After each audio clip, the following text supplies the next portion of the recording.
Dilemma. Yeah. Episode 12. Here we are. Coleman Hughes. Hey. Yes.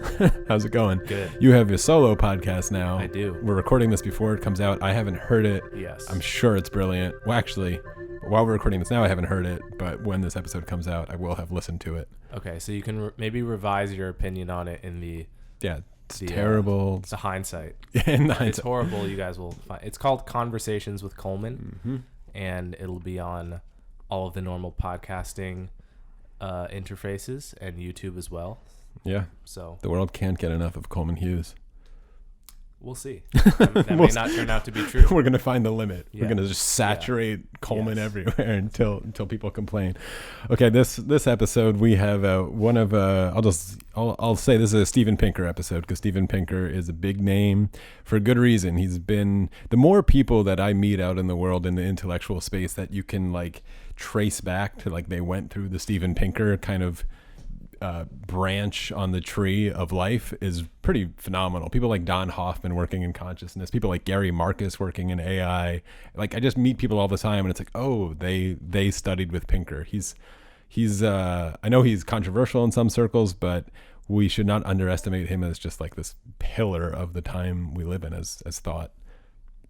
That's all I got to say about Steven Pinker. No, yeah, I've been a huge fan for a long time. I love The Blank Slate. I love Better Angels of Our Nature, Enlightenment Now, and his books on language are good too. Not really my department, but he's a really great writer. His book on writing. Anytime someone asks me for advice on writing, I just say read The Sense of Style by Steven Pinker. And read it again. It's really a great how-to. Nonfiction argumentative writer. I met like a barista who claimed that reading The Blank Slate is what she's a barista now, so I don't know how it worked out, but to make her change her career path, and she's trying to be an artist now and was reading The Blank Slate, and it's there is a part in art. Yes, exactly. Interesting. Yeah. Well, anyway, Steven Pinker, but what we're going to talk about with Steven Pinker, this is kind of fun, I think, because Pinker, as you mentioned, he wrote Better Angels of Our Nature and Enlightenment Now, which were very similar books, kind of pointing to the tremendous successes that we're having globally at reducing things like child mortality and increasing wealth and all these kind of things. For oddly, he gets slammed for pointing out good news. Maybe some people have interesting fears about that. That conversation about Steven Pinker you can find. It's out there. There's a lot out there. This one is different because on this show, as you know, we talk about sort of moral philosophy, and specifically we're talking about what is referred to as physician-assisted suicide.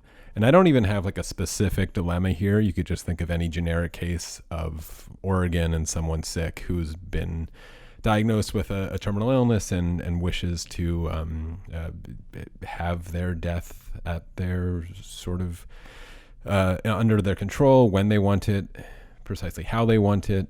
So that's what we're talking about today. So I don't know what your thoughts generally on that subject are, but I'm coming in with a strong prior opinion that physician-assisted suicide should be legal everywhere. Yeah. Sorry, I'm very sick, so I'm going to be sounding like a... Yeah, we're going to offer you a physician-assisted suicide whenever you're ready to get out of this misery. I could use that right about now. Yeah, so, I think most of the objections have to do with the quote-unquote sanctity of life, which, as we've discussed before, I don't see sanctity as a useful concept morally. I think it almost always confuses in a universe where, by definition, we're always dealing with trade-offs. Getting more of one value is, in many cases, getting less of another. Yeah. The moment you define something as sacred, you stop doing the hard work of the trade-off. And I think this is probably the best example I can think of why the idea of sanctity can lead to actually cruel outcomes rather than benign ones. Yeah. So all three of us, including Steven, I think all share a pretty strong prior here that this should be legal. It's hard to find a moral case against it. But of course, you push on it enough and you can find maybe areas where you're at least hesitant. I'll forecast a couple of things that we were going to get into on this episode. One of them, I think, we're going to talk about free will. It's something that, this is episode, what is this, 12, I said? And we haven't really just laid out the sort of determinism versus free will, libertarian free will argument. I have a feeling it's going to come up. We haven't just, we just sort of take it for granted that the audience like has heard it a little bit. But I think we should just, we're probably going to have to do it at some point because of a kind of argument that Stephen brings up. Another thing we're going to talk about beyond the free will thing is slippery slopes, which is something that really like gets under my skin a lot because people bring up a slippery slope kind of argument to prove a point a lot and forget that the slippery slope is actually a fallacy. And people forget that this is usually a bad argument. So we talk about slippery slopes and how to know if the slope you're actually on is slippery or not. Right. Because everything on a slope. Everything can be made to seem on a slope. Yeah. Some of those slopes are in fact slippery, some are not. Yeah. And how would you go about answering that? Yeah. So, Stephen, I'm probably forecasting a little bit of that argumentation, but as a strong lover of data that he is, an empiricist, you could probably understand how you might actually decide whether you're on a slippery slope. But of course, one of the classic challenges to physician-assisted suicide would be a slippery slope challenge. That like if you do this, suddenly everybody's you'll get a headache and you'll want physician-assisted suicide or something, and we'll just be killing people willy-nilly. That would be a slippery slope argument. But some slopes actually are slippery. I started to get a hashtag around hashtag not all slopes. Imagine saying that with a lisp. What? Some slopes are slippery. This is the philosophy nerd version of the Susie sells seashells by the seashore. Yeah. But it's some slopes are slippery slopes. I don't even know what I said. Yes, I was trying to get the hashtag going of hashtag not all slopes. Maybe we can get that going. But every time you see a slippery slope, just all slopes matter. Oh, dangerous. All right, let's jump into Steven Pinker on that note. All slopes matter. So this one, there's no like specific dilemma really written. It's pretty much we're going to talk about physician-assisted suicide and try to find the borders of it. I've been reading a little bit about what you have publicly sort of about bioethics, which are some interesting things. But on the physician-assisted suicide question, where do you start to sort of, stab at the moral framework of it? Yes, I would begin with the application of the principle of autonomy, that all things being equal, people should have the freedom to make decisions that affect themselves. And therefore, I would be in favor of the legalization of what is sometimes called physician-assisted suicide, but I have heard that a better term is medical assistance in dying, because it actually does not come up in people who are literally suicidal in the sense that they are depressed, they are hopeless, they no longer want to live. These are people who are going to die anyway, and they just want control over the circumstances in which they die, namely at a time of their choosing and with the least amount of pain and cognitive confusion. Yeah. So I would, applying the principle that decisions have to be made by someone, and that when a decision, by default, the decision ought to be made by whoever is most affected by that decision. And the ultimate example of that is how to continue one's own existence, that in general, the agent has the most information relevant to the decision. And of course, it is the agent who is most affected by the decision. As we say, he's got skin in the game, or she. Yeah. So to push on the autonomy though, because you're immediately drawing a line, or you're saying most times it just doesn't come up for suicidal people, but this is dying people, people who are dying anyway. But in some ways, I mean, I think that's where I want to push on to try to find where that breaks down for you. A more complicated case than someone who just maybe has a terminal illness or is on their way out and wants to do it on their own terms. I was reading about a case of someone who was petitioning to have whatever you call it, an induced assisted dying or whatever the term would be, and they were an alcoholic. And they'd been struggling with it for like 20 years and were just fed up. I've tried everything. Every day is a living hell. I can't stop this. This is miserable. Please, I just want it to end. Wouldn't that also fall under they have autonomy over that? And so does that line push it for you at all? Well, this is, in practice, the legal controversies don't extend to that case, because as far as I know, there is no country that allows a physician to assist in the case of a physically healthy, non-terminal person who chooses to end their own existence. And of course, in that case, the involvement of a physician tends to be moot, because a person who's determined to take their own life, unlike, say, a cancer patient, has the resources to do so. And so physician assistance or medical assistance tends not to come up. In the case of alcoholism may itself be a special case, because we legitimately curtail autonomy in cases where we have reason to believe that the decision-making process itself is impaired. So we don't give children autonomy to make major decisions, because they are we deem that, and for good reason, that below a certain age, children's mental faculties are not mature enough to make a reasoned decision. If someone is in the throes of a serious psychiatric condition, if they're schizophrenic, if they're delusional, if they're hallucinating, if they are literally drunk at the time, so if they are in the throes of unusual circumstances that we have reason to believe addle their decision-making abilities. So these are principled exceptions to the principle of autonomy, precisely because the exercise of autonomy is itself compromised. Yeah. Now, so what about, say, an alcoholic while he is sober? There, I think the arguments can get more complicated, because people recover from alcoholism, so it is not a irrevocable condition. So there really is suicide as opposed to assistance in dying. Because if someone is alcoholic, then one has reason to believe that their decision-making may be impaired even during intervals of sobriety. Likewise, when medical assistance in dying is legal, as it is in Oregon, generally may be applied only when the person is deemed not to be in the depths of some depression that we have reason to believe could impair their decision-making ability. So those are all, I think, principal safeguards against. Now, what about someone who just decides, being of sound mind, it may not even turn up as a real issue, because they can always take an overdose and don't need a doctor to help them. And there is the moral issue of how strongly we ought to prevent them. And I think the argument is pretty strongly, because the kind of hopelessness and depression that lead someone to a otherwise healthy person to suicide itself is not a permanent condition. And if they are basing their decision on the expectation that nothing will ever get better, they are factually mistaken that it is possible that they can get better, unlike the case of the terminal patient. And therefore there might be a moral obligation to try to talk them out of it in order to preserve their ability to enjoy life when they're out of that state.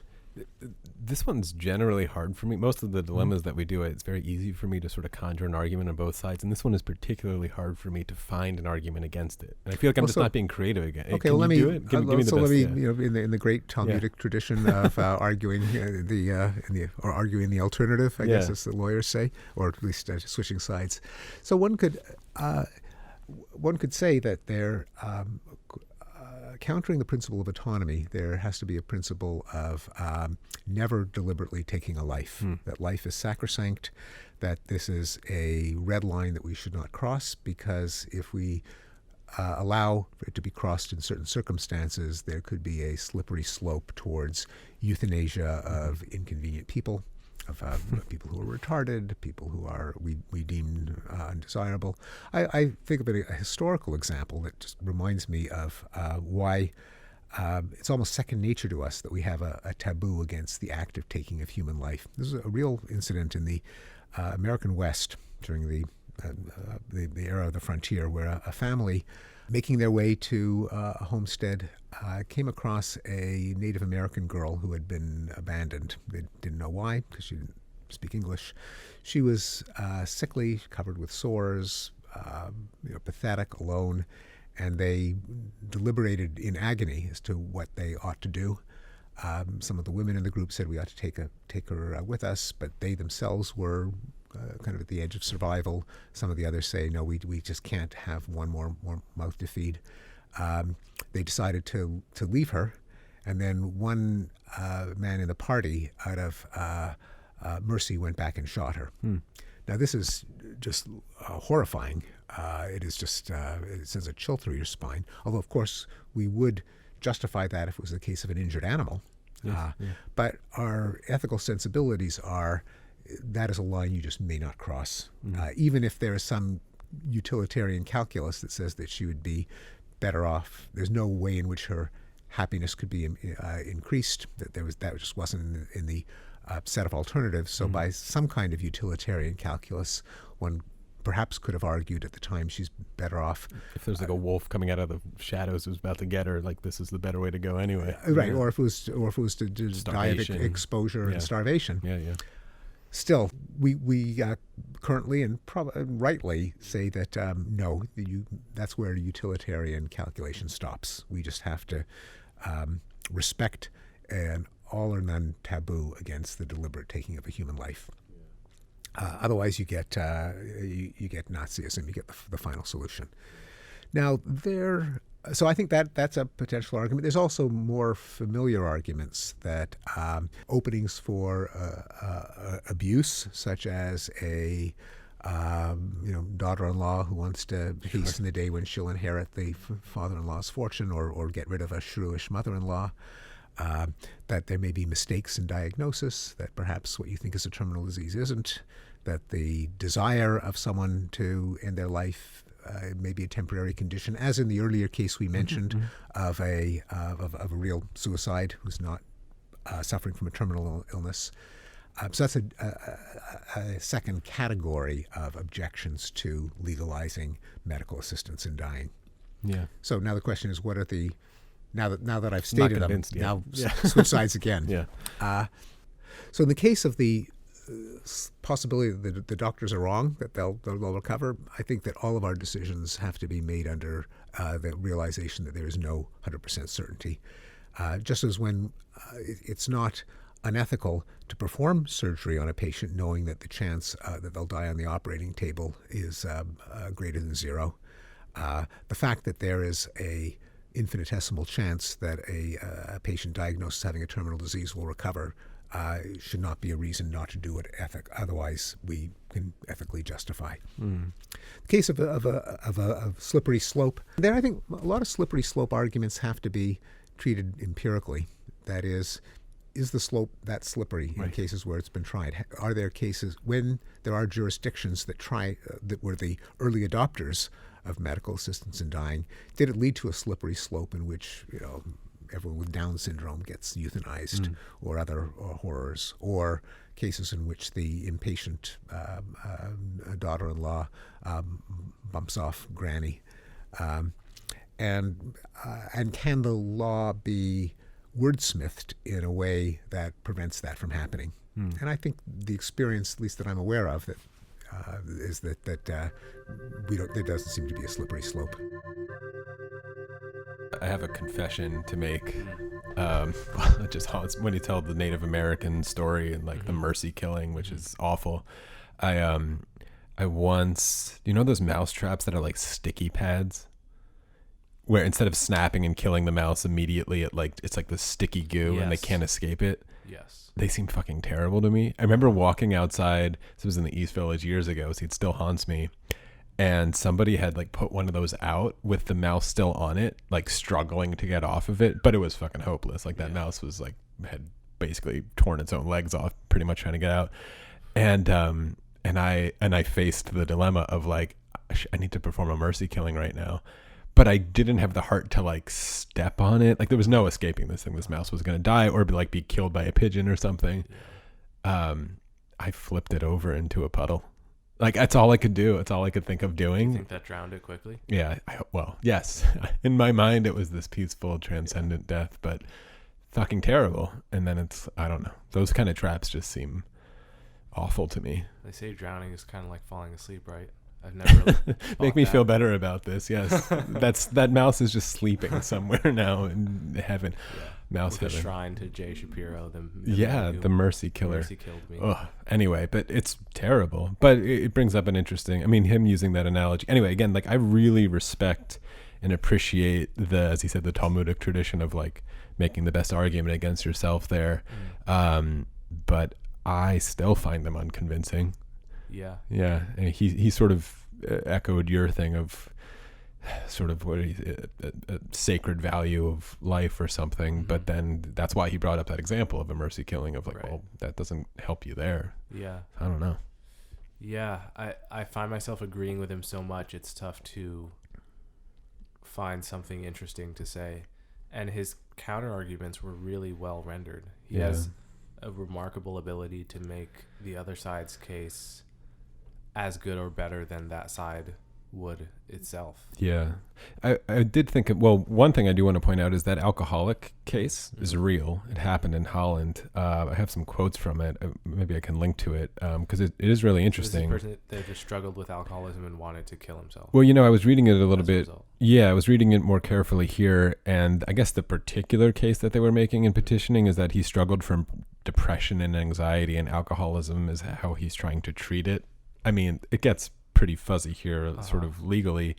But he was making this case that this is a cure, or that this is an illness that he has, and he's trying everything he can to cure it, and he's tired of living in this misery, and he petitioned the courts over and over again. What's the illness? And he got it. Or depression and anxiety?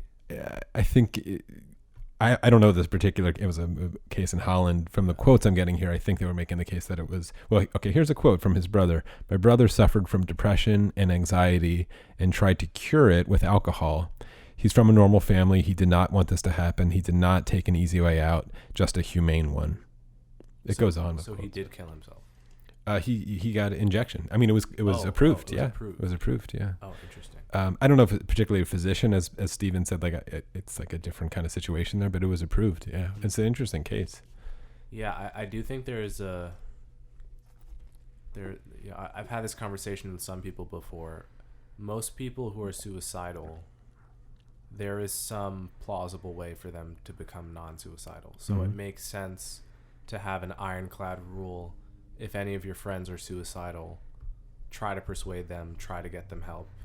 Don't corroborate their belief that their entire life is going to be as bad as it feels right now, or as bad as it's felt for the past few months, because in most cases that's not the case. Like they will find they'll find some sort of equilibrium mentally that allows them to be happy enough that life continuing to live makes sense. However, there must be some subset of suicidal people for whom it's actually true that their life is below the standard that at which it makes sense to continue to live, and is going to remain there in perpetuity. Right? Like I don't think it's not like a law of the universe that every suicidal person sort of makes it to an equilibrium that makes sense. Yeah. So in those cases, I think it's possible to say two things at once. A, that you should just have an ironclad rule to always try to persuade people not to commit suicide.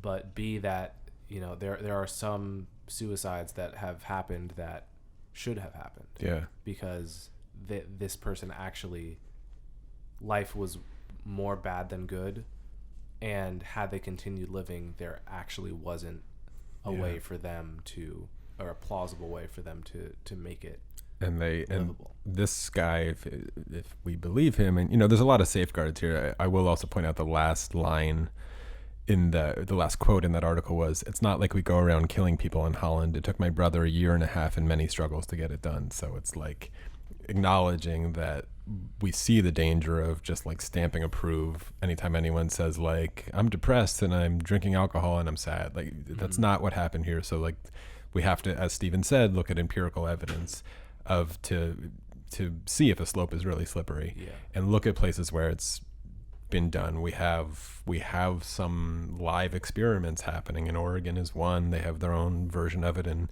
Holland is another, probably the most sort of loose version of it. Are we seeing slides towards Nazi Germany, like he sort of says there, that the bottom of the slippery slope is? No, I don't think so. And what are the safeguards could it get there? Like, these things take a lot of diligent work in these kind of hard cases, but there is an ethical question there of like, running the experiment live. The only way to tell if the best way to tell if a slope is slippery is like running an experiment with real people. Running experiments with humans is always an ethical line. We could do it with any conversation about UBI or anything, and the fears are like, well, let's see how it works out. But that's kind of the best you could do, is run little pilot programs. Maybe he just meant look at areas that have already made the law and see what happens. Yeah. Like natural experiments. Yeah, and Canada as well. Yeah, natural. It's not like we're running it there. Yeah.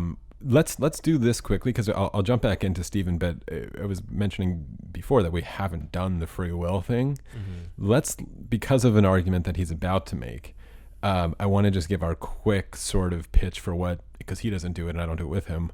What's you've done this before. What is the case against free will? If the listeners have heard this, you could skip like 15 seconds ahead and do that kind of thing until you find it.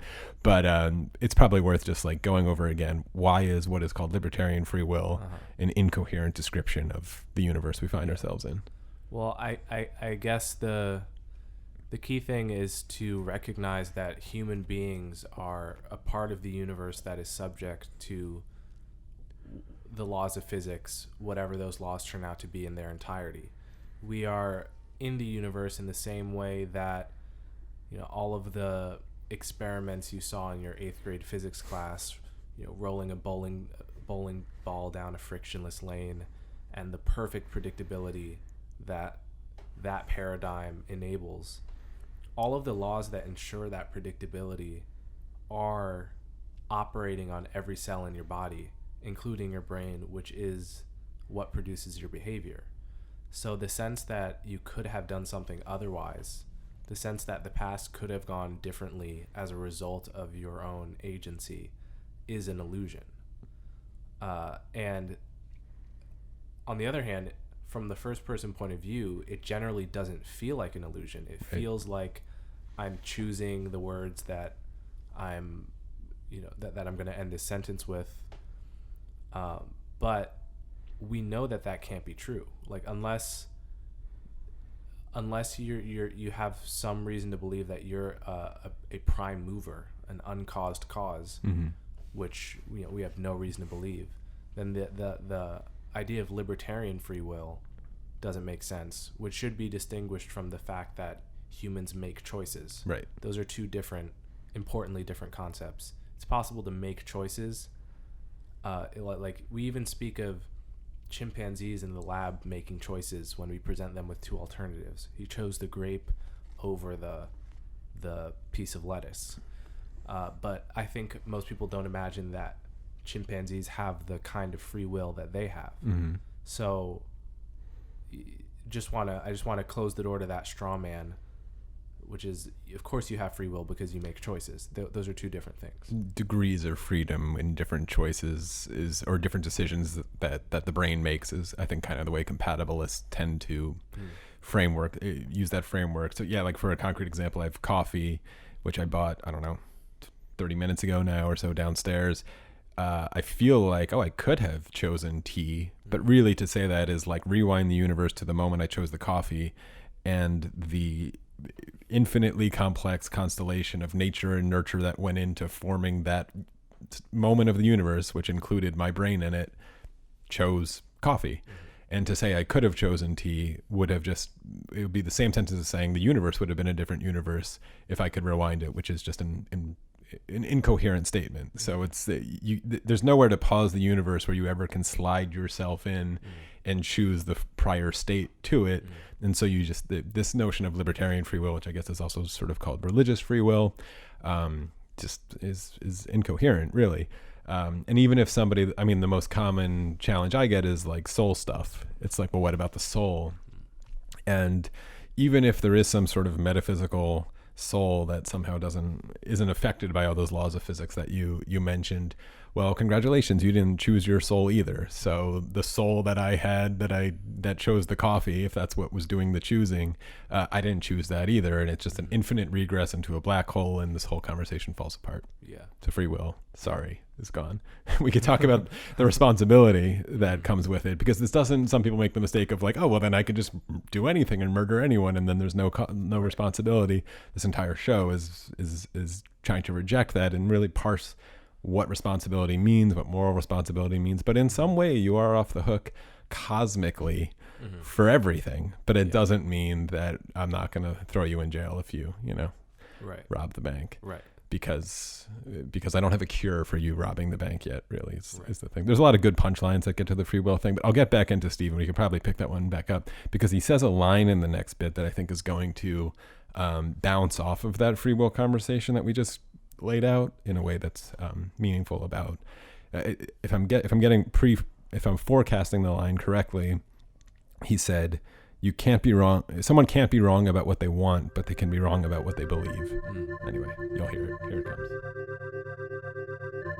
And one of the safeguards that's pretty common in place is that the patient has to like administer it themselves, or push the plunger down if it's an injection, or actually swallow the pills on the day of, which is controversial. So I was reading of some cases where, I think this is a real case, maybe in the Netherlands, where a doctor or a physician is actually being charged with potential murder because the day of, this person was like fighting it and wanted to resist it, but they had signed and they had agreed to a sort of a pre-commitment, a directive earlier, affirmative directive that if I reach this point, I want you to end my life. So on the day of, they were actually like resisting it. And so the guy said, I've changed my mind, I want to live. And the doctor said, too late. Yeah, I think they were like maybe out of their mind, and like the family had to actually like help assist and being like, they told us she doesn't want to live this way or something. And those cases become really, I mean, that safeguard would be in place there. If they don't push the plunger, then they can't do it. It seems to me, well, that would be, I was not aware of that case. Yeah. If it occurred that someone kicking and screaming, saying, "I want to live, I want to live," awful, and then someone's injecting them with cyanide. Terrible. I mean, that does kind of sound like murder. Yeah. So yes, I would say, not being a lawyer and not knowing exactly how to stipulate the various safeguards, I would say that if the person expresses a wish to live, they should not be killed at any point during that. So I mean, unless that safeguard the best. I mean, I don't know if that's the best solution, but that's.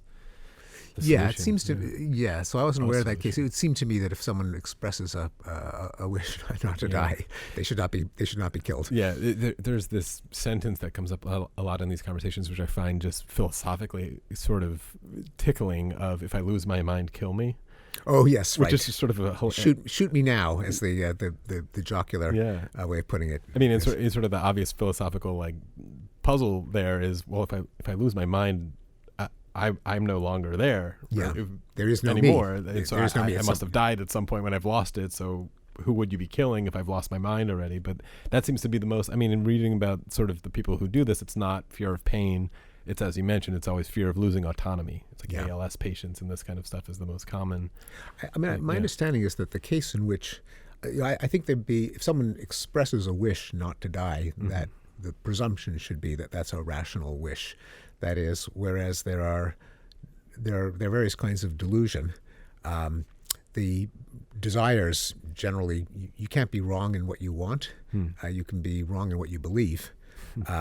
And above all, the desire to continue to exist should not be second guessed. There's an interesting, with the want and the believe, is there something to poke at there of what if somebody believes something incorrect? Yes. So if they say, "I'm going to get," don't kill me because I'm going to be cured tomorrow. Right. I know it. I've taken enough bee pollen, and I have an exorcism by my priest, and they sacrificed a goat, and so I'm going to be better tomorrow. So it seems to be the presumption there should be that if a person expresses a desire to live, that they cannot be. There's nothing for them to be mistaken about. I mean, they could be mistaken about their prospects, but just as we're not going to, no part of this medical assistance in dying would include involuntarily hastening the death of a terminal patient. That is, if someone says, I have a week to live and I'd like to enjoy that week, thank you. then just as anyone has the right not to be murdered, such a person would have a right not to be murdered. Does it work if you flip it? So you did sort of someone believing that they're going to get better, and that's why you're not going to administer it. Does it work if you flip it of someone saying, like, oh, I'm sure that I'm dying, I'm sure that I have this terrible thing, and you as the doctor are like, I could just cure you if you give me 10 minutes, but they're like, no, I'm sure of it, so I want to end this now. I mean, when you flip it, do we still have to take that desire as rational? You're saying it's rational if they say I want to live, even if their belief is flawed about their illness. Can I flip that and those two things are still true? Yeah. So if someone says I'm, so you have the hypochondriac, yes, who says this hangnail is going to kill me, yeah, and I'm convinced I'm not going to live to see the next month. Yeah. So I want to end it now rather than go through the agony of dying. Have you had a hangnail, Steve? They're pretty bad. Yeah. I mean, yes, I've been that person. And the doctor says, no, trust me, the hangnail, you're going to get better. Then I think there'd be a responsibility not to assist in that kind of suicide. That seems like an interesting place to put. I mean, that feels like I'm trying to again make the best case against my own intuition to always support it. That feels like there's an opening there. Is that a flaw in the reasoning or in the argument that someone would point at, being like, oh no, Stephen's just he's so is there an here. Asymmetry? Yeah.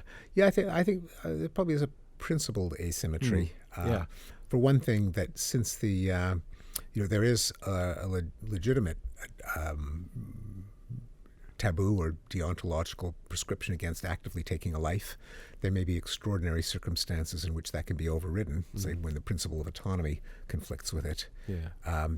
But otherwise, in general, you shouldn't. I think it's probably a pretty good safeguard. Don't take active steps to end a life. Again, that it raises a whole other set of issues that we haven't talked about, that are kind of chestnuts in moral philosophy, of whether there's a morally significant distinction between omission and commission, between causing something by an action or causing it by failure to prevent it. Yes. Most intuitions are that there is a significant difference, and the laws in most cases recognize a difference, but that is a whole opening for yet another debate. One question I do think it raises is the question of continuity of personal identity over time. So if you're quote unquote in your right mind for many months, and then you have brain cancer and it changes your personality very quickly, and suddenly your desires also change. And let's say your former self gave instructions to your family to kill me if I ever get into such and such a state mentally. Now you have to question whether you're confronted with the same person or a different person. Yeah. And I think if I were to take a sort of Derek Parfit-like approach to personal identity over time, being just a matter of continuity of psychology. Let's say for some reason you lose your memories, and your personality changes. In what sense, I might still call you Jay. We might still use the same word to refer to you because that's just a convention. But you could argue that in every other relevant sense, you're dealing with a different person, so that J sub 1's directions about how to treat J sub 2 are as irrelevant as my directions about how to treat you. Yeah. So if this new person says, fuck it, I want to live, I don't care what you think I said several months ago. Yeah. And how do you negotiate that? Yeah. That was the sort of like the if I lose my mind, kill me thing, which is, it feels like it makes sense until you actually start thinking about it carefully. Right. Who are you killing then? Yeah. Who are you killing if that person has already lost their mind? Yeah. Yeah. You're killing a brand new person. A new mind. Who might want to live. Right. Yeah. I don't know how to answer that one, because it's, again, if I told you that, being like, if I got diagnosed with some Alzheimer's or some terrible like degenerative disease and was fearing losing my mind, whatever that means, and I told you like, I am sure that I want you to kill me the moment that like I don't recognize you, because like you're my best friend and I've known you my whole life, and if you walk in the door when I'm in the hospital and I'm afraid of you and I don't know who you are and I'm having delusions, like, just kill me then. That sounds like it makes sense now. Also terribly sad, of course, but then also is like kind of illogical of like, well, imagine that day where you walk in and I'm terrified and I'm like, I don't know who you are, please, like, someone call the cops. And you're like, you've known me my whole life, I'm your best friend, and I'm like, no, like, please, like, get out of here. And then you said, like, and you told me to kill you when this day came. This scene is just like, this is a horror movie now. And that's like a murder where I'm fighting against you, which I did bring up a case where something like this happened apparently. Which may be a bit of a slippery slope sort of worry of like, oh, okay, that actually, as Stephen says, like, oh, now that feels like a murder. I mean, subjectively, from the point of view of the murdered, it just is a murder. Yes. That is a stranger murdering you. A stranger murdering you. Yeah. Which is just terrible. Yeah. But then the catch-22 of it and the impossibility of it is like, it's if it's a on-off switch of the moment where I recognize you versus I don't, it's going to be a murder either way. Like, if you're sure tomorrow's the day I'm going to lose my mind and forget who you are and think you're a stranger, then you have to kill me today. But this doesn't meet the conditions where I said you should kill me yet. So it's actually just, you're going to murder me no matter what. You're going to murder someone no matter what. Yeah. So. And you're either murdering your friend or a stranger. Yeah. So I thought of another sci-fi scenario where someone is a split brain patient. One of their halves, the half that controls language says, don't kill me. Yeah. The half that controls whichever arm writes on a piece of paper, please kill me, I don't wish to live. And they're just at odds with each other, just like split brain patients have been caught trying to close and open doors at the same time, or buttoning their shirt up and down simultaneously. And then who do you listen to? That seems like you should obviously err on the side of not killing the person, but that's an interesting sci-fi scenario. Yeah, also total. I should also mention that the fact that we have to like go so far off the rails in sci-fi world to like come up with scenarios where this is a challenge. We should also just like put a pin in the fact that 99% of the people who want this are not at all facing that, and they're actually just like terminally ill people who don't want the pain and losing autonomy and like soiling their beds. And so like for most people, we're trying very hard to find the hard cases where we could find the edges of this. I should just put a pin in that. None of this like changes my mind, but it's interesting to find the principles where it breaks down, I guess. Same. So let's jump back into Stephen. So I do try now, just because I have Steven Pinker in front of me here in this interview, to get sort of his general moral framework in life, just to get into his mind. So it's kind of fun just to hear him like build an entire, I don't know, moral structure from scratch. So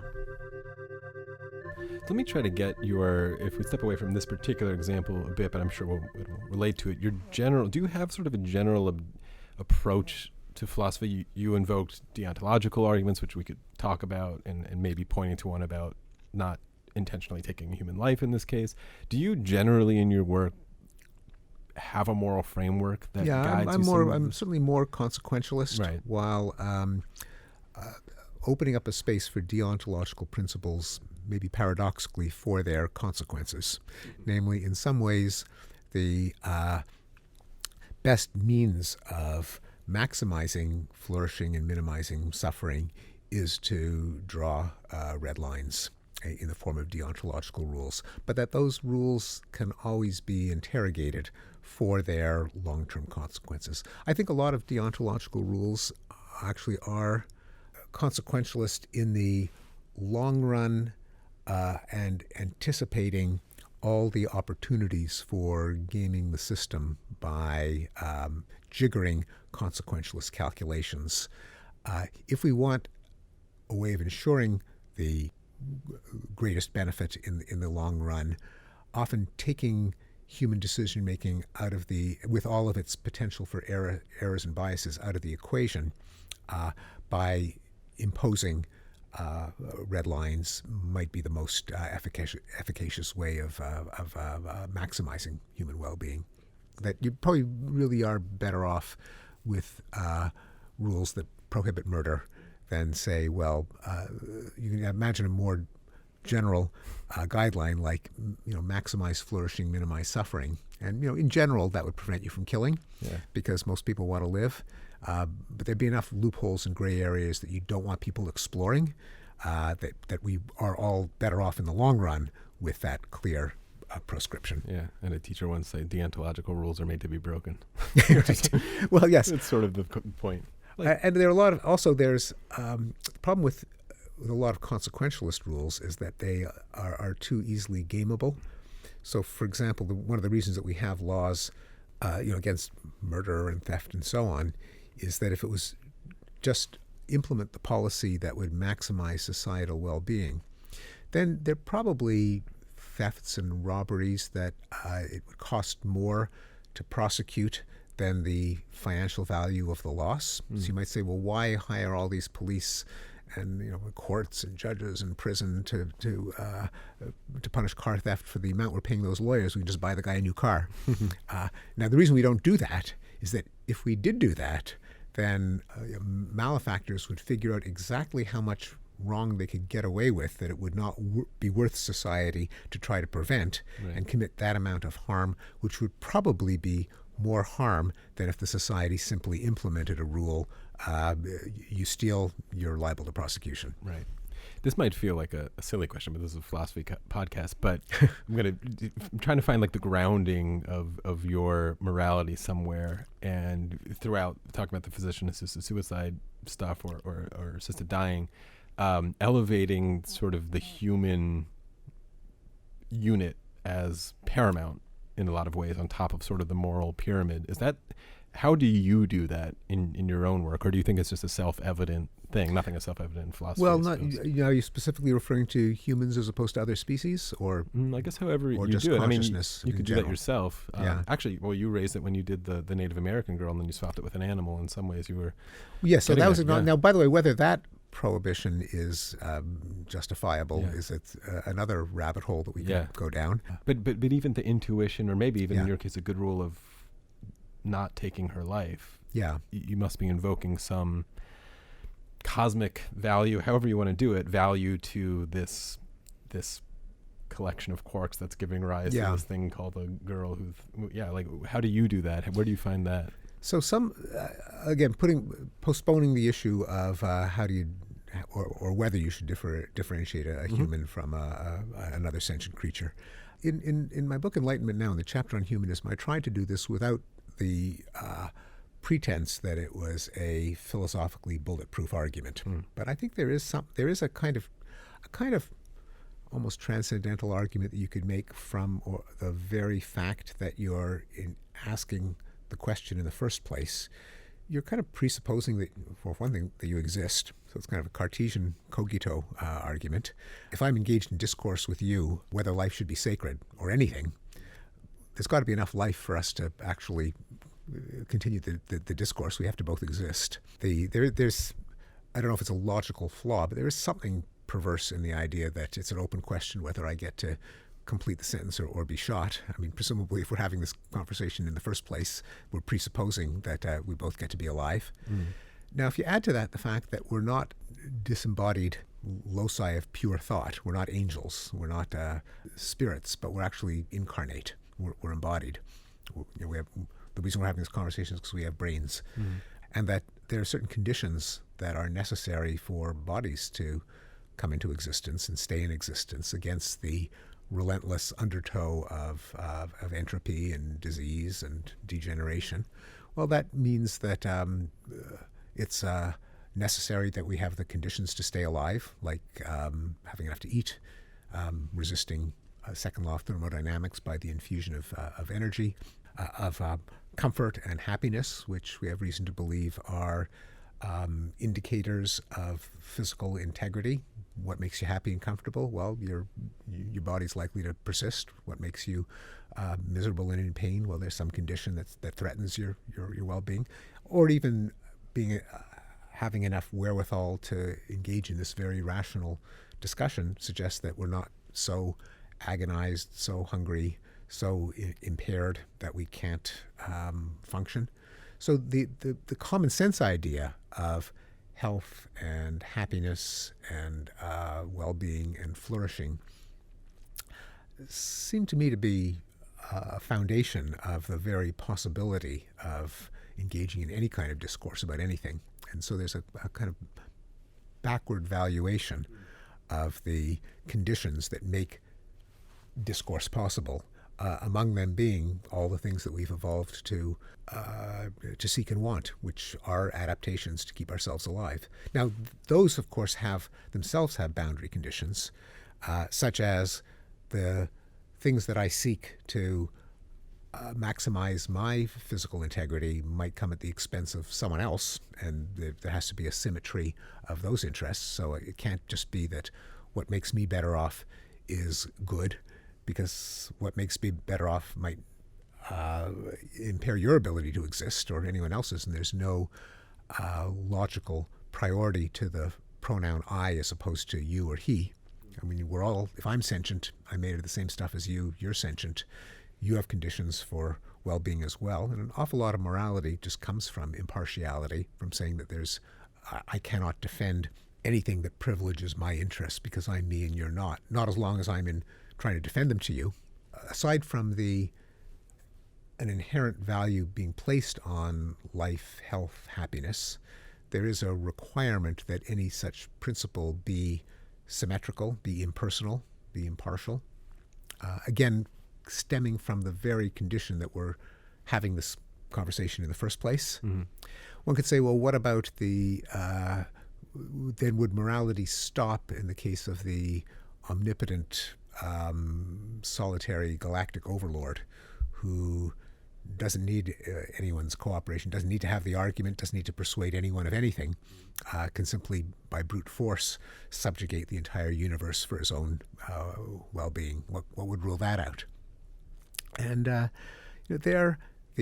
first of all, the fact that no such creature could come into existence, because we know from the nature of evolution that evolution applies to populations, not to individuals.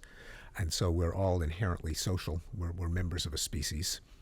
And the fact that omnipotence cannot be guaranteed to last forever, and that if an aspiring overlord seeks to maintain that position, he could be in a vulnerable spot where he might have to persuade his attackers of what they ought to do, such as not torture him to death for fun, or not to simply eliminate him like a mindless menace. If there's a fire, we don't argue with the fire, we just extinguish it. If there's a rampaging wolverine, we don't persuade the wolverine that he shouldn't attack people, we just kill it.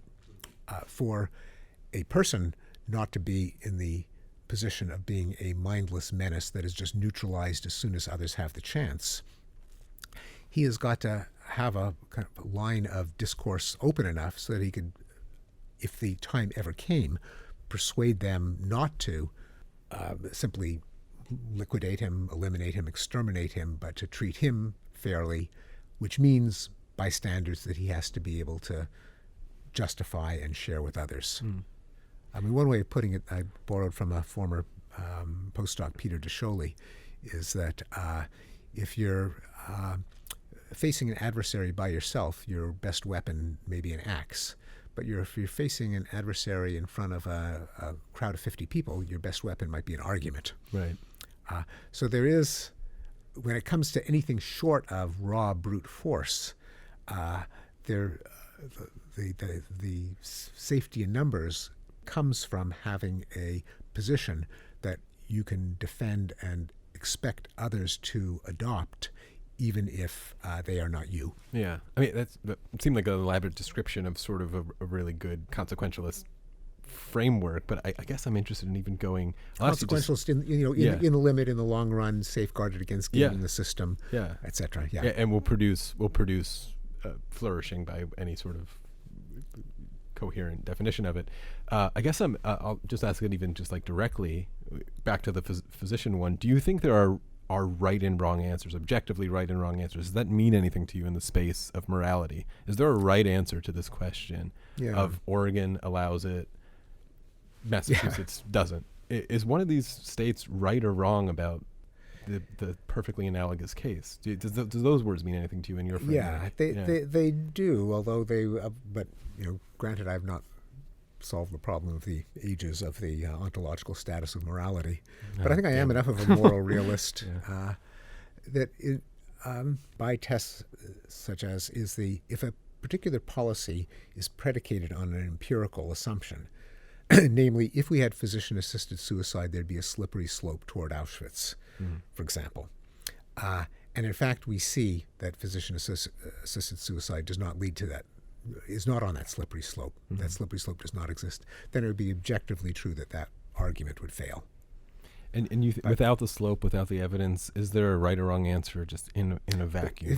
But if it came instead to just a pure deontological principle, it's just wrong to actively take steps to end a life. Could that be objectively right or wrong? I think it would depend on how. Well, probably just as a bald statement, maybe not. But in terms of how it would be justified, then perhaps yes. Yeah. Such as that, if it was based on some other conviction, like I want to live, and you want to live, and if I probe the boundary conditions of that, well, couldn't you imagine conditions in which you may not want to live? Shouldn't we? Then the deontological argument might fail to the extent that it itself is justified by a line of argument that could then be challenged. What I wanted to talk about in this one was, I think maybe the last episode we did or a recent one. You said something that I've been thinking about that I thought was really astute. That sort of consequentialism is is more common now than deontological sort of arguments. Like if you scan the op-ed pages, it's. If I'm remembering that right, you were saying, I think you were bringing up the case of slavery, that it used to sort of be some sort of divine rule was how people were arguing it on both sides. And these days we don't see as much as that. We see more sort of arguments of consequentialism sort of frameworks, which I think you were sort of celebrating. Just broadly, my point was that in general, when you hear people make arguments, they're appealing to like humans rather than God, which was not the case even 150 years ago. For example, on the slavery debate, and that like it's an obvious point, but a profound one. At the same time.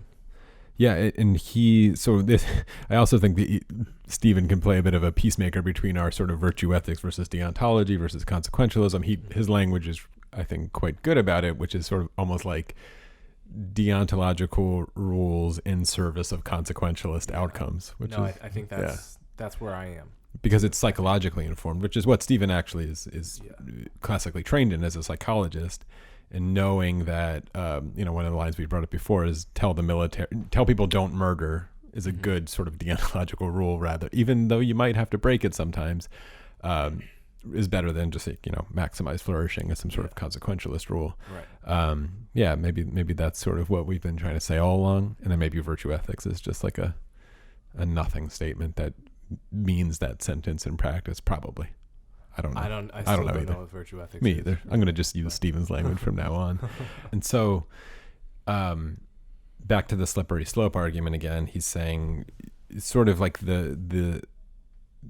your reasoning for having a moral stance on something like physician-assisted suicide, if your argument is that it will lead to Nazi Germany, well, then the evidence is really all that. If you pull the plug from that one, then all you're left with is some sort of deontological argument of like, oh, well, it's just sacredly wrong to take a life, which is maybe where the retreat is happening at this point. I don't know. The reason that I pressed him on all of that stuff, not only because he's a wonderful mind, but is to try to, like I said, build this from the ground up of like, how do you even sanctify a life of a human at all?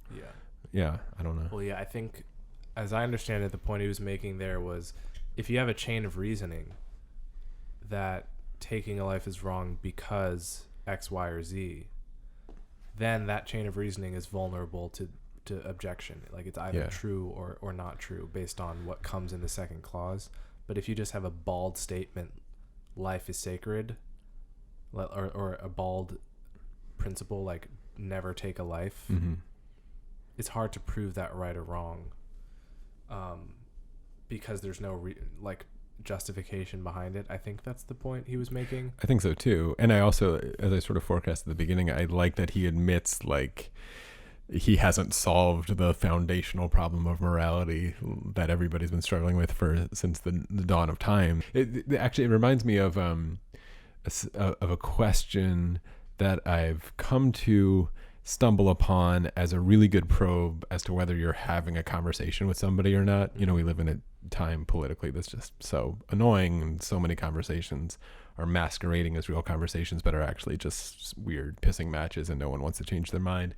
And the question is something like, are there conditions or experiments, even hypothetical experiments, that we could run that the results would lead you to change your mind about any topic?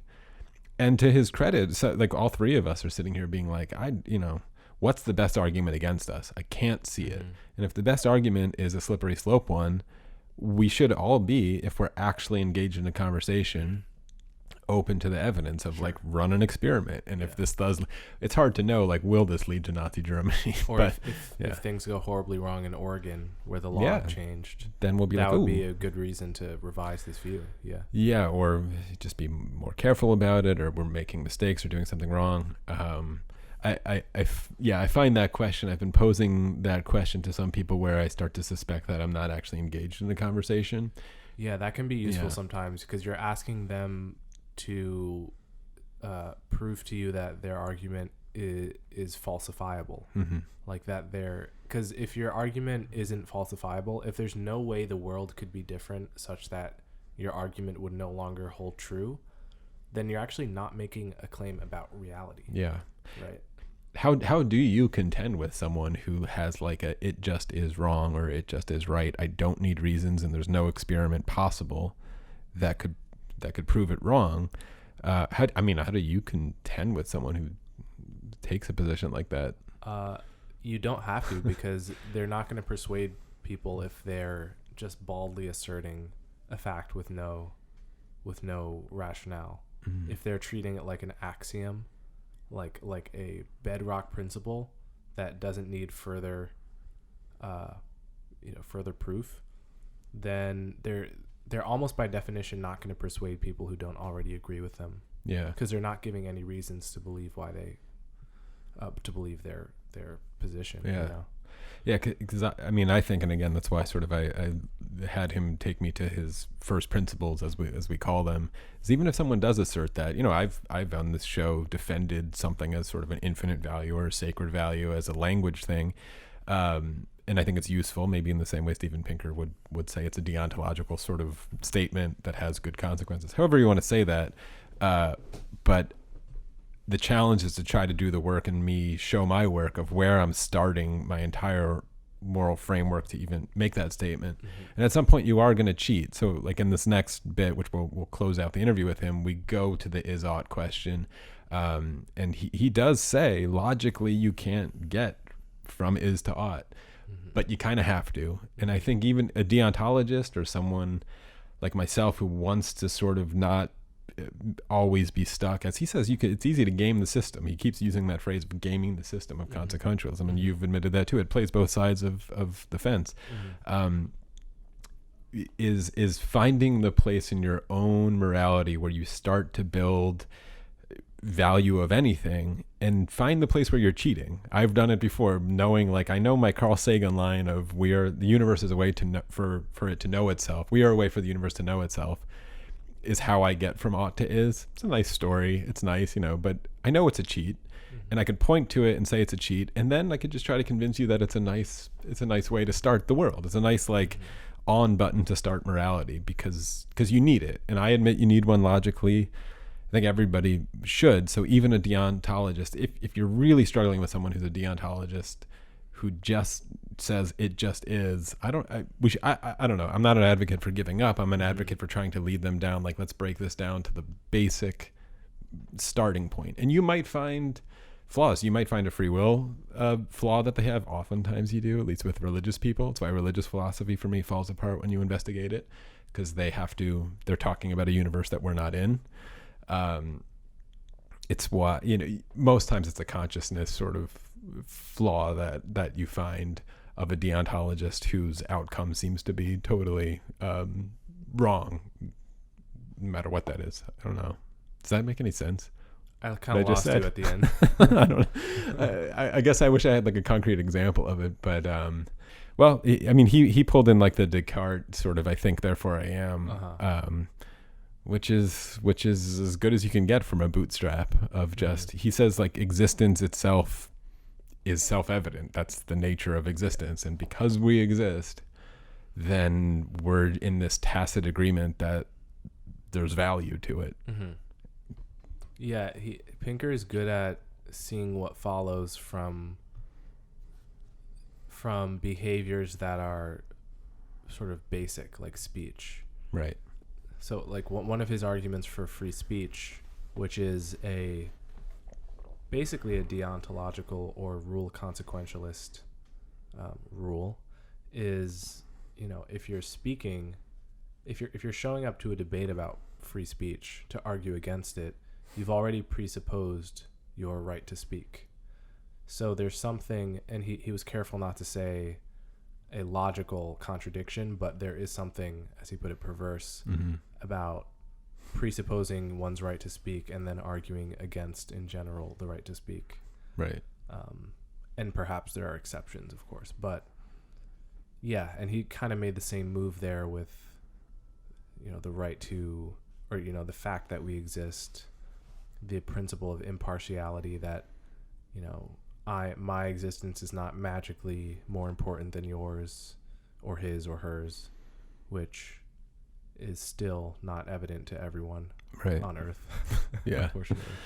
Well, but yeah, he has an amazing way of grounding moral philosophy in kind of common sense. Yeah. Never making the issue more complicated than it need be, while also not claiming to have all the answers, but not letting the fact that we don't have all the answers prevent us from, lead us to lapse into nihilism. Yeah. Right. Yeah. Like he said, Enlightenment Now is an amazing book. If you haven't read it yet, you should. But his chapter on humanism, like he said to me there, he puts it forward knowing it's not bulletproof, and he'll admit it's not bulletproof. But that's the thing. I think admitting where your cheat is logically as a moral philosopher, and defending it with as much poetry and artistry as you can is important work, underlooked work. But you have to start somewhere, and if you start with humanism, like he does in that chapter, then you can go into some pretty great places. And luckily, as we all know, there's a ton of overlap. Most people, like you said, want to live, and so they want to live longer and they want to be healthier. Yeah. So you start with those basic things, and then you can the data should matter. Yeah. Right. Then we can argue about the edge cases, but about the other values, spirituality, and But like there are these bedrock things that sort of people everywhere behave as if they want, because they do in fact want them. Yeah. And we understand enough about human flourishing to make claims about good and evil and not worry that there's no such thing. And we should always be mindful of the ways in which we could be confused about that, but like in general, we want people to live longer and healthier and have more opportunities and more autonomy, and that's enough to ground a general picture of moral realism, I think. Yeah. All right, I'm going to let it play out to the end here. So we do the is-ought thing, and we bring it back, of course, to the topic at hand, and see where we get with that one. So here we go. And in our even, I guess, without even physician-assisted suicide, maybe a trickier one. Are there just right and wrong directions to move in the space that are objectively that exist somewhere objectively? I'm trying to think of examples that don't lend themselves to easy empirical sort of interrogation. Right. I mean, is abortion wrong?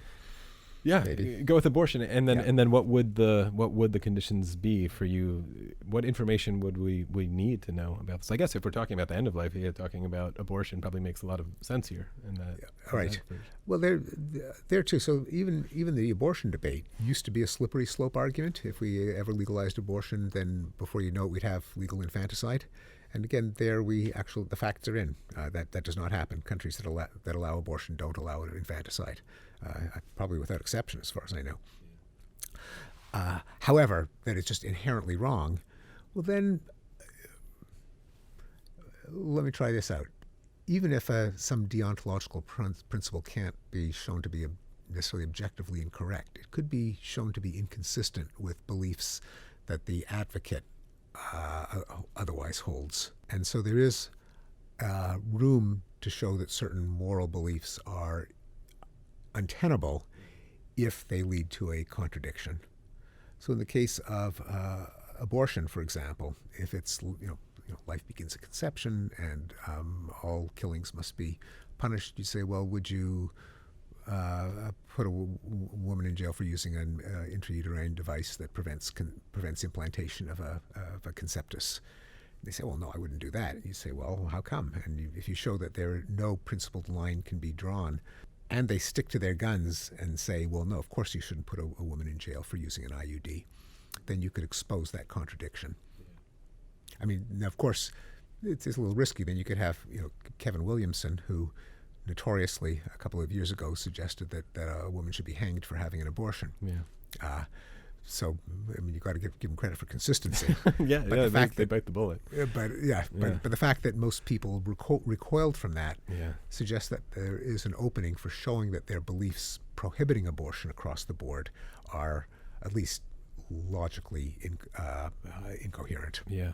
Yeah, I guess I'm struggling to think of the non-empirical cases. I'm thinking of sort of cultural relativism cases where we have where there's masses of people. Maybe the empirical question is different. We'll go with the Taliban. Does the Taliban on a narrow question of treating if girls should be able to go to school, and they say no, and we say yes here in the West, is one of us objectively right about that, regardless of, or do you think the only way to evaluate it is sort of empirical outcomes about flourishing and the women in that country, and is that the only way to probe this, or are there right and wrong answers without ever invoking God, or do we have to invoke God to get the right answer? I mean, invoking God gets you nowhere. I agree, but so how do we do it? Who's to say what God says? Oh, yeah. And Plato, going back to the Euthyphro, if he does say it, why? And if he has a reason, let's just appeal to that reason. And if not, why should we take it seriously?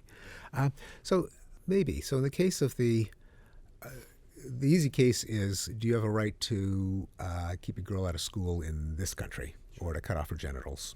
And there you could say, well, we've got a social contract that you implicitly agree to by coming to this country.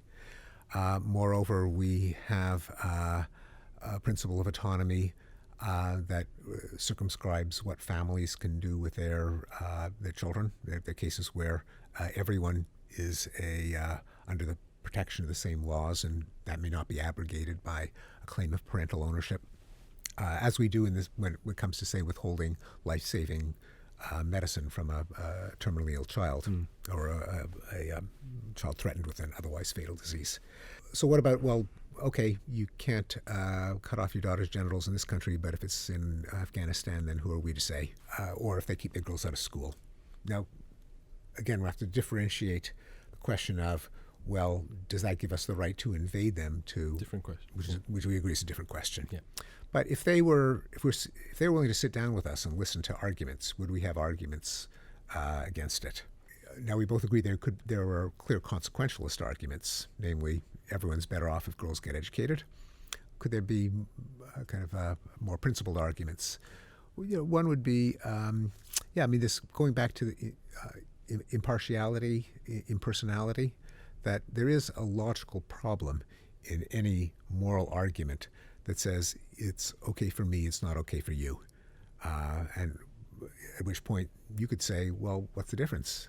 Me and you switch reference every time we take turns in conversation. If you're claiming anything for yourself just because you're you, we are no longer engaged in conversation, and I can just force you to do anything. You're now a Wolverine. You're a fire. You're a hurricane. You're a bacillus. We're no longer reasoning about what we both ought to respect.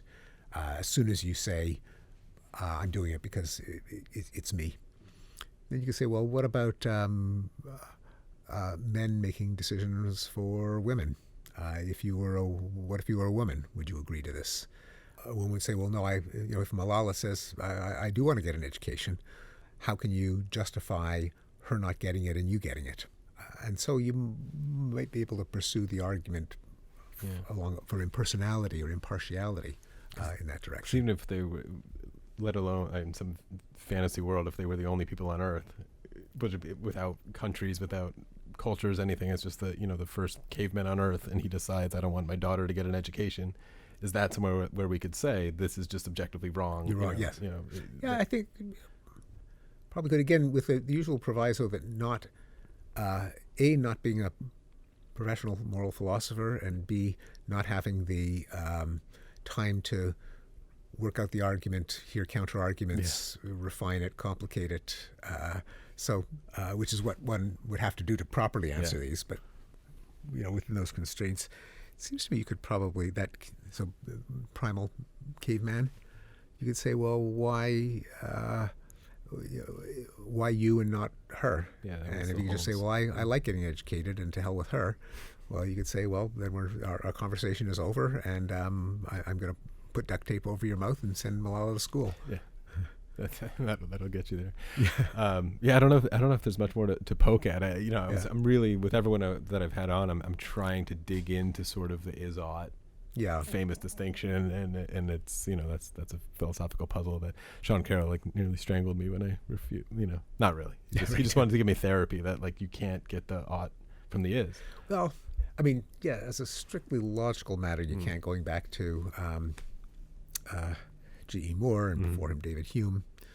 On the other hand, once you're committed to some oughts, like I ought not to be killed, for example, maybe, or I ought to live, I ought to be able to finish the sentence without being shot, and maybe you can't justify that, but it's hard to imagine anything without that. And once you have that, do other things follow? Even if that core ought, that core desire, cannot be justified. But from the bare minimum of you exist, you think, you're trying to persuade me, another thinker. Maybe those can't be justified, but given that we have no choice about those, we've accepted them, we're here. Yeah. What follows from that? That I suspect, again, being wary of what a good knife wielding philosopher might do in response if I don't have the time to work it out. It seems to me that you could get a lot of the way toward that, toward deriving a lot of oughts, if not from an is, but from that very, very minimal ought. Yeah, I try to build the bridge as much as I can. I know it's an illegal move every time I do it, but I think once you do it, at some point you have to pull yourself up from your bootstraps, or else nothing follows, and then a whole lot of. It may be a bit of a Cartesian argument in the same way that I think, therefore I am, and that itself I know has been logically challenged, and there may be a special category of rock bottom bedrock arguments that are maybe our logic can't justify them with something else, precisely because you got to start with something, and that something might be rationality and existence. Yeah.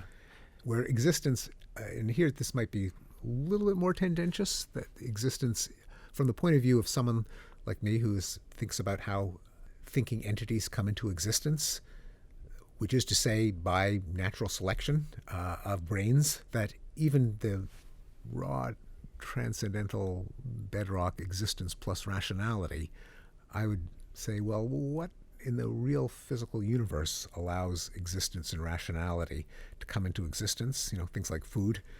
And therefore, if you are willing to acknowledge existence and rationality, do you also have to acknowledge things like food and sex and air and temperature and health and so on? Yeah, I think that gets you pretty far.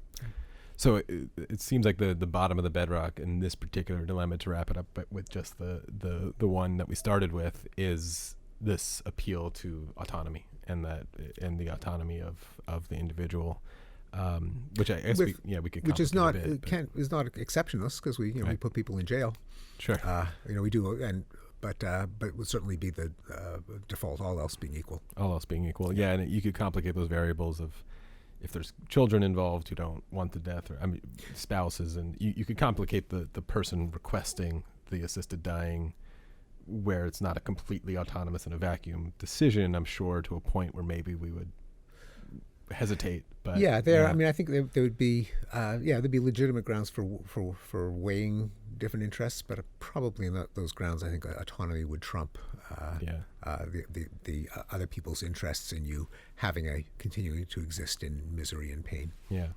So as far as I know, from at the moment, 3 states, it's legal in Oregon, is our most sort of liberal law with it. As far as I understand, Montana, it's a little fuzzy. And I was just reading New Jersey may pass if you're declared, if you have a 6-month or less prognosis or diagnosis to live, that you can request that's being talked about now. So I don't know where the needle's moving of it. And then we have to look to other countries. Ontario, I believe, has. Okay. In fact, I know the mother of a friend of mine whose wish was respected. And I would say to just to make it not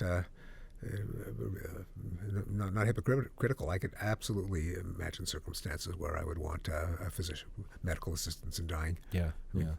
As one anecdote, my father died 3 years ago and was diagnosed with lung cancer and given a year.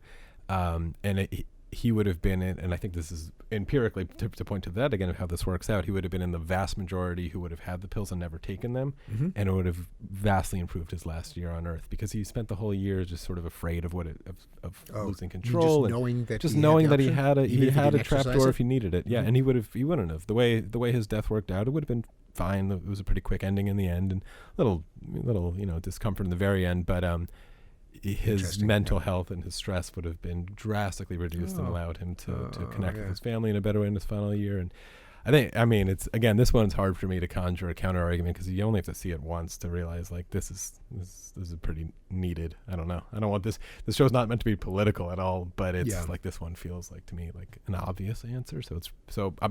I'll keep challenging myself to come up with better arguments against it, but it's tough for me. Yeah, me too. Yeah. Anyway, thanks, man. Okay, thank you. Awesome. I share your insight that it's hard to see it once in action and not support it. Yeah. Which I can verify in the case of my mother, who essentially had physician-assisted suicide. Oh, did she? Yeah. Although it's not technically legal. This is another indication that it's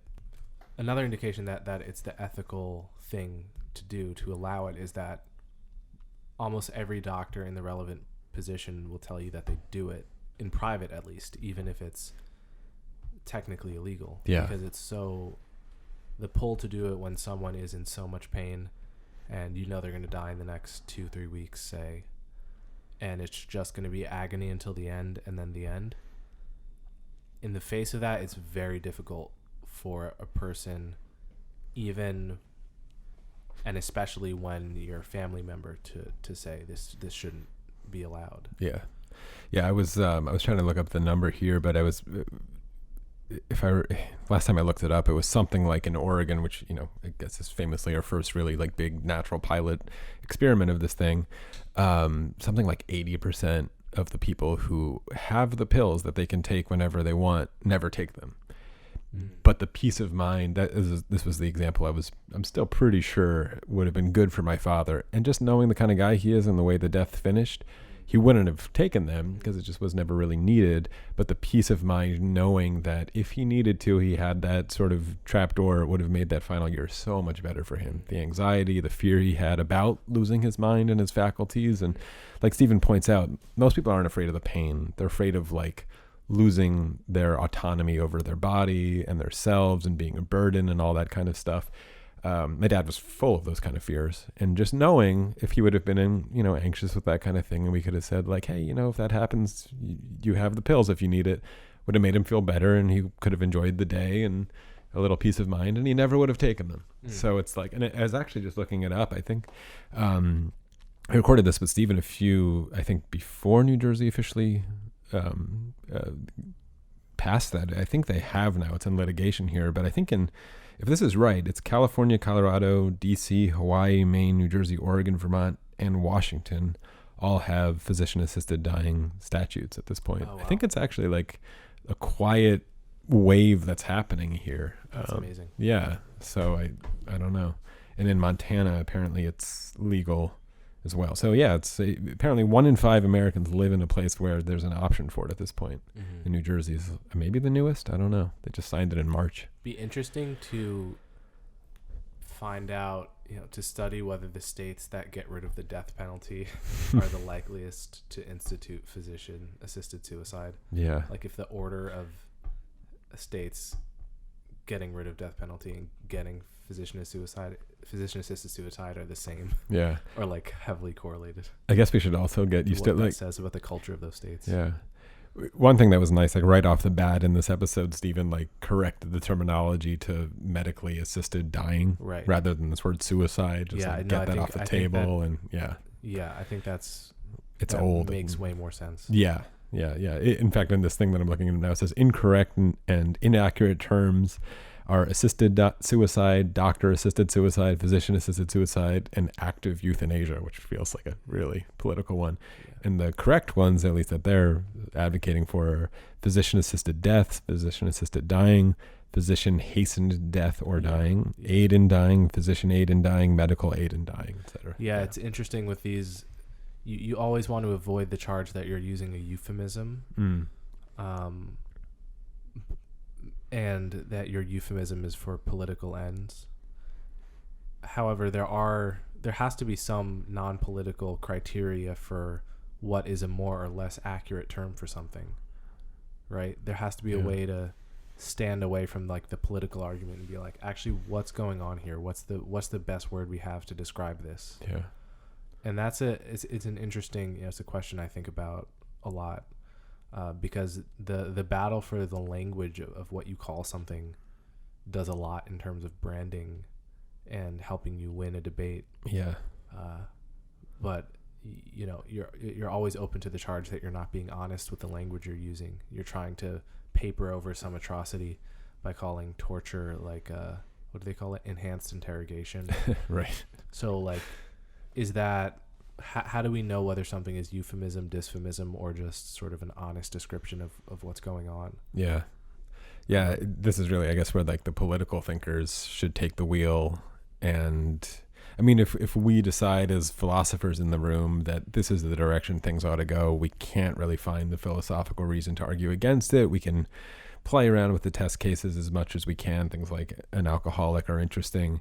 But if we decide like this is really a direction we ought to be moving in, it's almost like the philosophy is done. Let's hand off that recommendation to the politicians and then let them, who really ought to be experts in psychology, win the fight because the consequences are worth it. I mean, I could see this going, as this death with dignity or whatever we're going to call it sort of wave continues, I could see the challenges against it getting ugly, and maybe horror stories, because I'm sure it has happened and I'm sure it will happen, where there'll be edge cases where it goes wrong. Someone's like yelling against it. Right. Someone regrets it. I don't know. And the one story will be picked up on as a reason to get rid of all the laws. Yeah. And if there's a photo of it, that'll be like, paraded around like we see at abortion conversations now, where it's just appeal to an emotional sort of like, look how horrible this is. And so that's like the delicate work of politicians, really. But I don't know. In general, I'm an advocate of that philosophy needs to be much more in the room in just about every conversation. But this is one where I don't know. It's hard for me to find the philosophy. I feel like it's done. So I'm glad that it's on the way. I might be wrong. We're all struggling here to come up with reasons why this would be. If the slippery slope argument just doesn't pan out, which is the best we're sort of coming up with, we have to just call it like, no, sorry, your slippery slope argument, I'm open to it. Show me the evidence. It's just not true. And the abortion leads to infanticide argument, like he said, like whether you believed that 100 years ago or not, that's not turning out to be true either. Some slopes just aren't slippery, and I don't know. I think as Christianity declines, which I believe it still is. But, yeah, I don't know. That's someone. I'm sure someone in the audience knows more about that. But as secularism becomes more popular, and people no longer have reasons to view life as sacred in the sense that would preclude medically assisted dying, it's just going to become obvious to people watching their grandparents and parents die. And even in religious families, it's going to be obvious that we need a solution to the problem of end of life, needless trauma. Yeah. And I think that will become obvious in people's personal lives, and that really all we have to do is clear the field of bad reasons to oppose it, and the good reasons to support it will be self-evident from experience. Yeah. For people over a certain age. Yeah. If you just start, this always goes back to your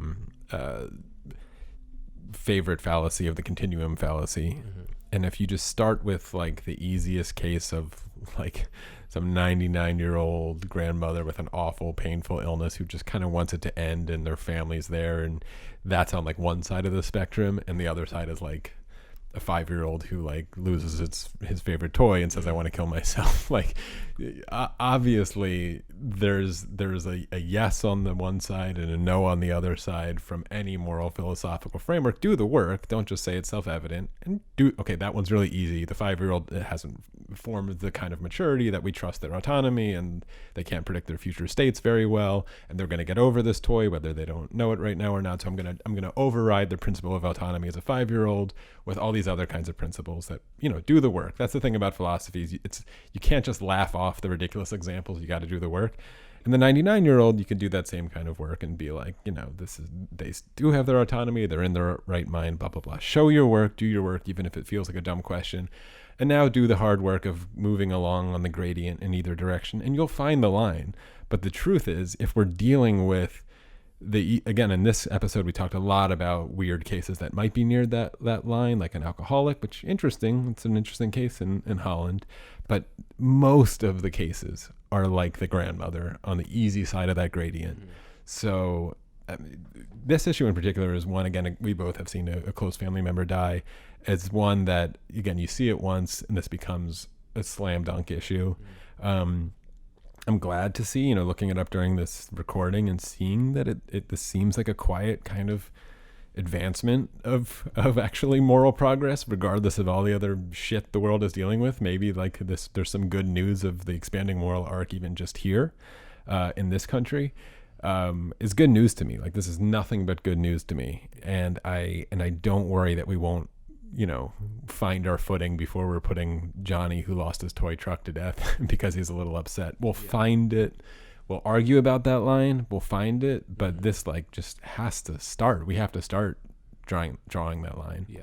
I don't know. Yeah. Agreed. There's my plea. Yeah. All right. Well, okay. So I got 2 more episodes really to decide. Still that David Deutsch one that I keep hinting at. I'll just do it as the finale probably, because it's so big and I need you to be like, this whole thing has been a long con. There is no David Deutsch episode. David Deutsch does not exist. But the one we'll do next week, I think, is the self-driving cars one with Matthew B. Crawford, who I absolutely adore. So yeah, so 2 more in this first season, and listen to Coleman's solo podcast. Who are some of your guests? Sam and my first guest is Sam Harris. Yeah, or was now at this point. I'm gonna release this after. Yeah, trust it was great. I have a couple other cool guests coming up. John McWhorter, Catherine Franke, Jamil Giovanni, Thomas Chatterton Williams. Well, that sounds fun. Are you having fun with that? Yeah. I'm glad for it to be out. Yeah, finally. I recorded a lot of these first episodes many months ago. So. Yeah. And they're just wide-ranging conversations about whatever topics on your mind or the guest mind. That's fun. Cool. All right, guys. See you next time. Hi guys, thank you so much for watching.